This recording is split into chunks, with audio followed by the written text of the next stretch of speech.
Let me ask you a question today. Are you concerned about being judged by someone? You see, the Apostle Paul is going to talk about people judging him. And you know what? He was judged. But was that his concern? Was the Apostle Paul bound up by people's opinion of him? Now, yesterday we talked about how the Apostle Paul said, I'm a steward of the mysteries of God. I'm a servant. I'm a subordinate to Christ. I need to do what he asks me to do. And then we finished by talking about how a steward needs to be trustworthy. Now, in verse number 3, the Apostle Paul writes this, but to me it is a very little thing that I may be examined by you or by any human court. In fact, I don't even examine myself. What's the Apostle Paul saying? He's saying, you know what? It's a small thing. A very small thing that I might be examined by you. Now, the word that the Apostle Paul uses here for small thing, it's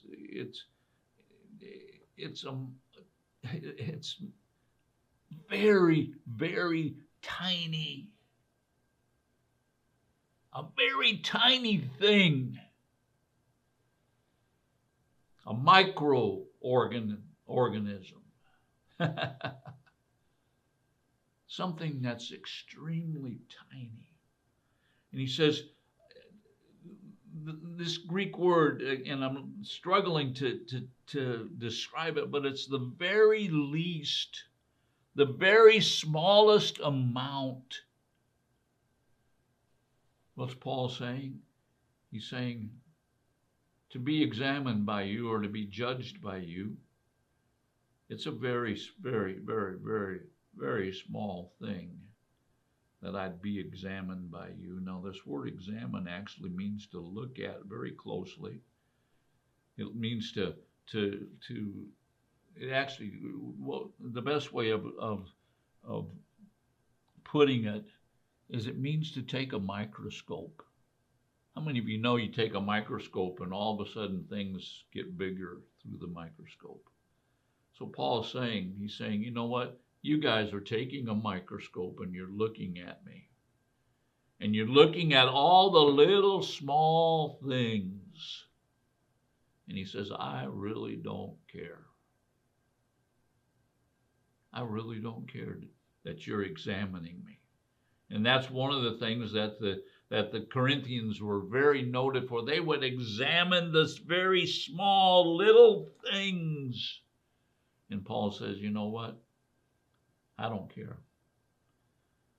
But to me, it is a very small thing that I'm examined by you or by any human court. In other words, by anybody. I don't care what you think. Wow. In fact, I don't even examine myself. I mean, if you know, there's some people that examine everything that they do, constantly looking at all the little, they're so critical of themselves. And Paul said, I don't even examine myself.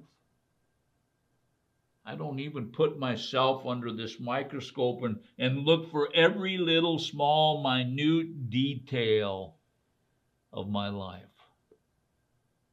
Let's go on to verse number 4.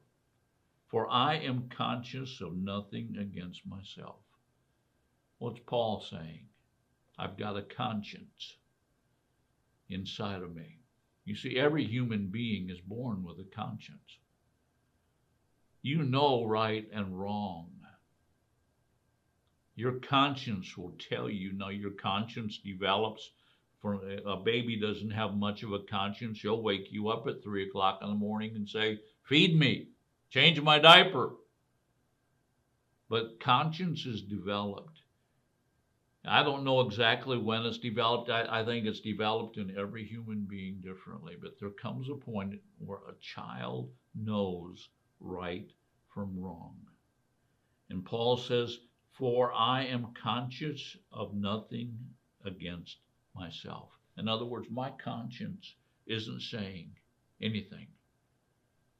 And then he goes on and he says, yet I am not by this acquitted, but the one who examines me is the Lord. What's Paul saying?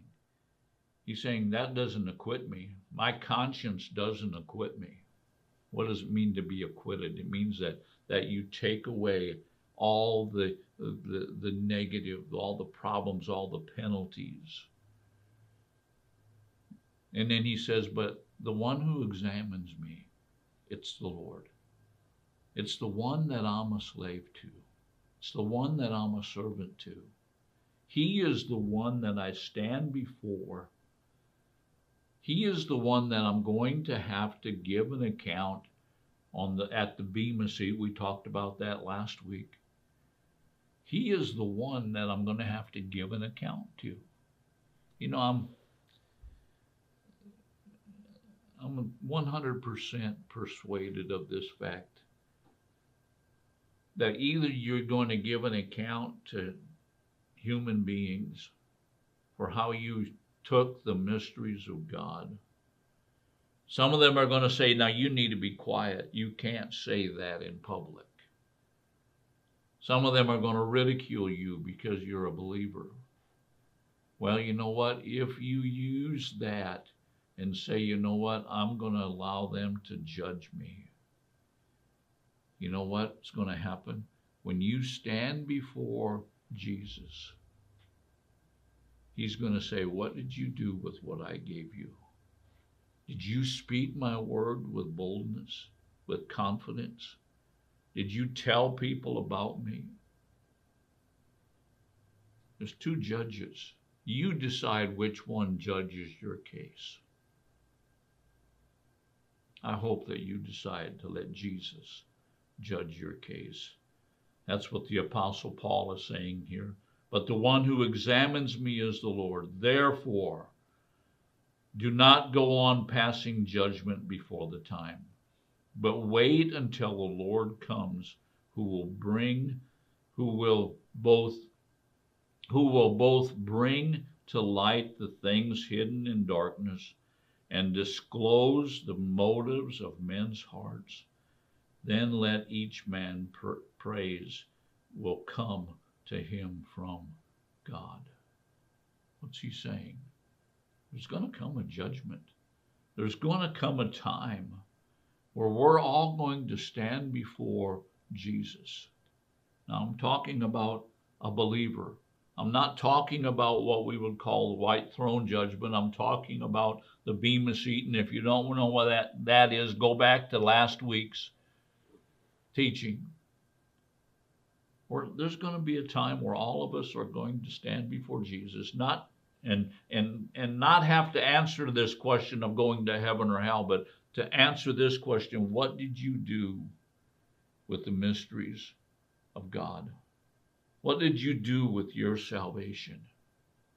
And the Apostle Paul says, therefore, do not go on passing judgment before the time. Why?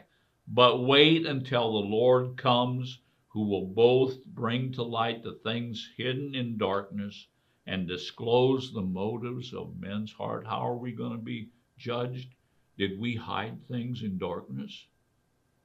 And did we do it with the right motive? And then the last phrase of verse number 5, then each man's praise will come to him from God. How many of you know that if we do the right thing, we are going to receive the praise of God? Thank you for watching today. Join us again tomorrow as we continue our study in the book of 1 Corinthians.